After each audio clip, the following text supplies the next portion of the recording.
It's going to take 5 minutes to get up here. The program, John, did you put the program together about Phil? Did you do the writing? Whoever did the writing in today's program did a great job on Phil Moody. The kid in school who the teacher says, how come you didn't hand in your paper, Russ? And Russ says, I handed it in, but you must have lost it. And the teacher says, I don't go for that one too much. You won't believe this, but the speech that I was going to give about Phil Moody is in that program. And by all means, please, please, please read it. So almost everything I'll do in the next minute or two will be kind of impromptu. I don't want to read what's in that book. At the table where we just sat, here are some of the things that the guys who played with him said about Phil Moody. You could put him in on the field any place, in any position, and you would never know a change was made. That's in soccer. Phil Moody was one hell of a soccer player. He never let any underclassmen feel left out.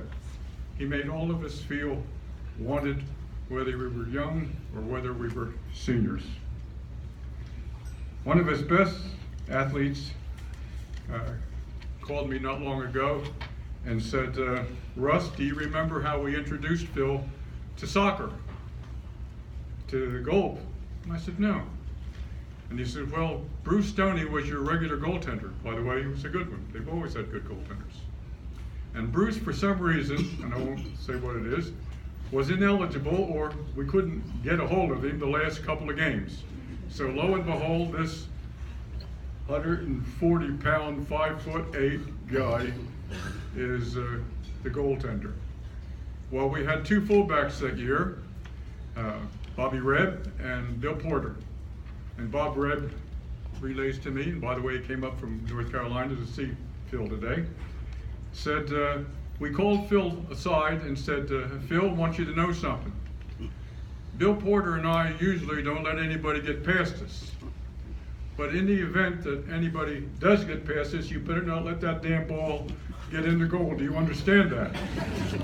That was his welcome to the goaltender position in his junior year. He was the high scorer that year. I'm bad on numbers, but I think he had 8 goals. Phil played with guys like Larry Gunnell, that I still think is one of the best ball players ever to go through that school, period. And Bill Porter, who doesn't get enough recognition, and Bobby Chew and some of those guys. Well, Phil became the full-time goalie his senior year. 4 or 5 goals were scored against him during the entire year. That's all. That's all. 5'8", covering an area of 24 feet by 8 feet. With 4 goals, you gotta be kidding. In basketball, little old Hightstown, he guarded the scorer on the opposing team, and sometimes jump center, 5'8".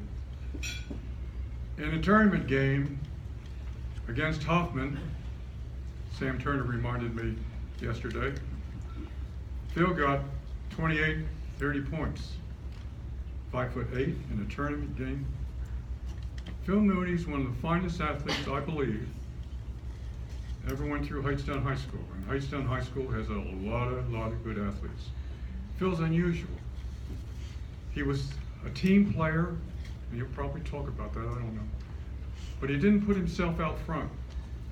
You almost wouldn't know he was around until you saw the score or until you saw something happen his senior year. We played a soccer team, Freehold, beat them 6-0. Just ran them off the field. A couple of weeks later, we went down to Freehold to play them. Now, those of you who play soccer, picture this. They didn't have anybody in the offensive part of the field. They didn't have any of their team in the offensive part of the field. All they wanted was to prevent us from scoring. That's all they wanted. So we would move the ball, they would move it back. We couldn't get through.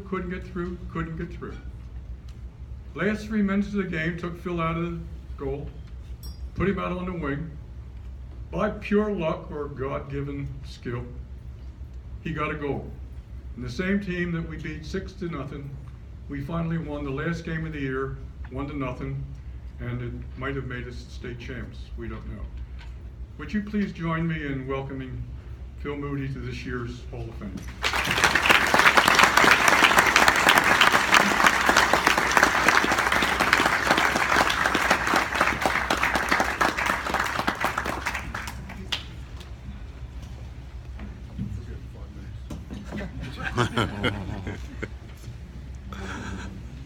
I'm really pleased to be here at this particular time. Anyone that has athletic ability knows that it means sacrifices. You must sacrifice in order to achieve a goal.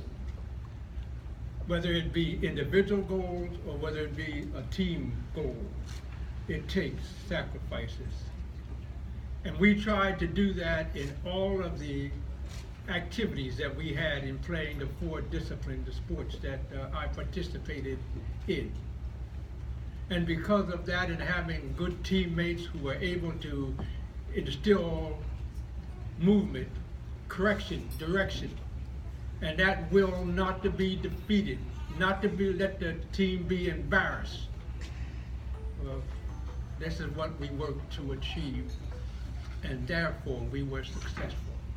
Mr. Blue spoke of Bob Rebb, who was here today. In the fullback, had no fear. He was going to do his job. Anyone that stepped out of line, all we did was made mention to him was cover your man. Take care of your business. Protect this or to do that. And we did it successfully. I'm pleased to be able to appreciate being recognized as one of the best athletes that come out of Hightstown High. Some say from Cranberry and Hightstown High, and with those individuals that I picked up teams with and so forth, that they came to appreciate the skills that I had achieved. When I played, I was pleased to hear the coach say, "Which one is Moody? What's his number? Where's he at?" Or the team members say, if we're playing baseball, get back, get back. And the other teams start moving back, and they turn around and say, no, get back farther. You know, that was the respect that I wanted. I don't know how many trophies that I have won, or how many badges I have won, or how many, where all my letters and so forth. That did not matter to me, really.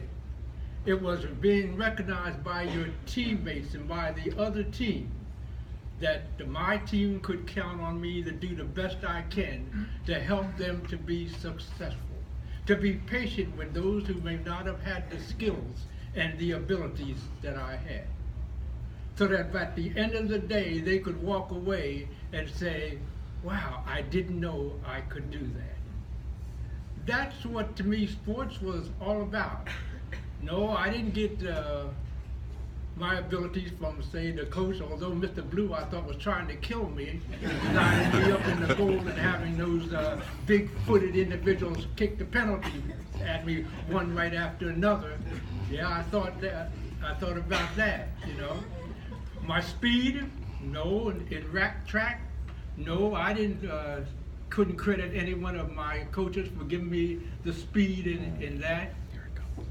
My speed, they say, came from, and I think Mr. Doggett here can verify, when I disobeyed my mom and didn't come home from school because I was out practicing my skills on the court, trying to outrun her with the switch. So but all in all, we worked hard to give honor and recognition to the school and give our fellow participants in their activities that we had, and we appreciate it. Were we arrogant? Perhaps. Were we good? Yes. By the time we stepped off the bus, they had already decided, we thought, that we had a 1-goal advantage over the other team, because we felt that good. I don't know if any of you recognize it, but when we won the state championship in the last year, Petty School also won the parochial championship. Princeton College also won the college championship. We challenged them. We'll put our trophy up against yours. They declined, both of them declined. So we were successful in achieving the goals that we had. Finally, this I have to point out. We won championships because we worked together as a team, and we wanted to win. Thank you.